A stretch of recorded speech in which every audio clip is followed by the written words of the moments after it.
I remember the day vividly. It was a Wednesday and it was finally sunny after a long stretch of gloomy days. I had listed my FLI 1000 watt subwoofer for sale on Facebook a mere 2 days earlier. Yet the interest flooded in. I couldn't contain myself. Why do they all want this so much? I thought to myself, in utter flabbergastation.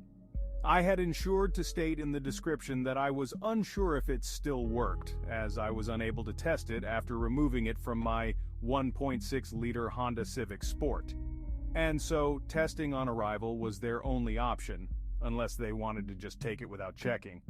I had sold the stereo from the Civic already, so don't worry about that. 30 pounds on eBay for that, pretty sweet. I'm actually having that collected today. I perused the millions of interested buyers until I settled on him.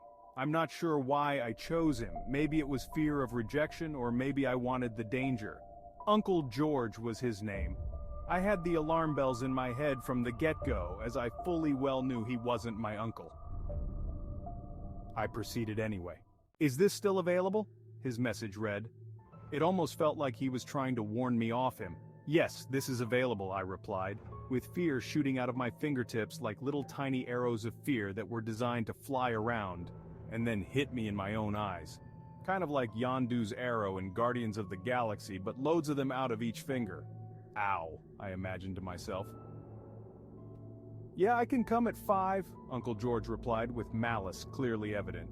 "Yeah, okay, but don't be late, please. I have prior engagements to attend to, and I'll be damned if I'm tardy. I specified this to ensure prompt arrival." As I assume you can already guess, things did not go as planned. The time hit 33 minutes past 5, my heart racing with anticipation of Uncle George's arrival, checking my phone, checking the window. Fear, tension, and images of fear and tension ran through my head and also my brain. 6 p.m. Nothing. 6:05. Nothing. Finally 6:07. On my way, pal. The message hit my S24 like a hurricane and almost knocked me to the floor. I replied with a thumbs up. Now was the anxious waiting for his arrival. I was now constantly and consistently checking out of the smaller window to the right in the bedroom every 3 seconds or so. It was around 6:37 that I saw a gray van with a person driving who I could only describe as human-looking, with all the features you may expect on a human. They drove around and left. It was indeed him.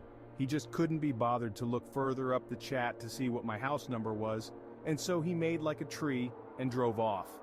I messaged him, and he came straight back. Utter waste of fuel for him, and possibly the wrong decision for me.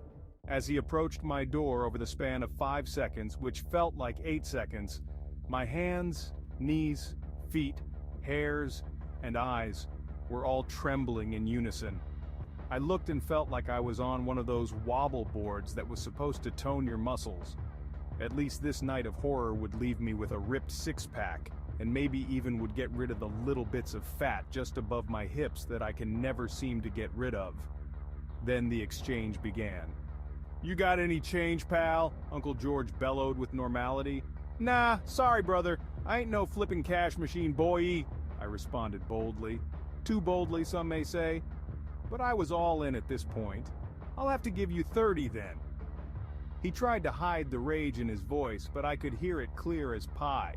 "Yeah, safe bro. Bye-bye then." The deal was done, and I was 5 schmackles richer than I had previously thought I would be. Was this real? Does something like this really happen to a street dweller such as myself? Apparently so. Uncle George left, and I deadlocked the door. I watched him drive off, with the hope that I would never hear from him again. I haven't so far, so everything is probably fine, but if the FLI 1000 watt subwoofer doesn't work, then he might be annoyed, but like I said earlier, I did warn him that I couldn't test it. So more fool you, Uncle George. More fool you? But then a message appeared on my phone, almost as if someone was contacting me. It was someone else about the guitar pedal I'm selling, so it was still all fine.